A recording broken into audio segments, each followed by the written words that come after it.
પ્રણામ બધા જોર્જીને તમે બધા લોકો સાતવામાં આવશો. આજે મેં બે આસનું કર્યું છે. આજ મેં સેકન્ડ બેન આંબીનું વાપર્યું છે. આજે દીધ છે આંબીનું. તમને શું બનાવો? નમાયાનો મેં તો જેતા પર આચાર ભગવાન થાય જે થઈ ગયા છે, જે થવાના છે અને જે હમણાં છે. નમસ્કાર કરું છું. નમસ્કાર. શાસ્ત્રમાં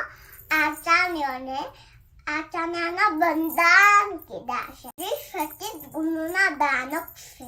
શાસ્ત્રમાં આચાર્ય ભગવંતને તીર્થન્યા સમસુની કીધા છે. ચિંતન સમાન આચાર્ય ભગવંત છે. સીધા ચકલેની અંદર પર કોણ છે? તો કે સિદ્ધ ભગવંતો.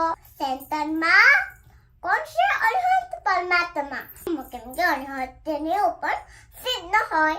અરહતની રાઈટ સાઈડ માં કોણ હોય? તો કે આચાર્ય ભગવંત. અને એમને ચિત્તને સમસણ કીધું છે. ચિંતનકનો પાસે કેવળ જ્ઞાન છે અને આચાર્ય ભગવંત પાસે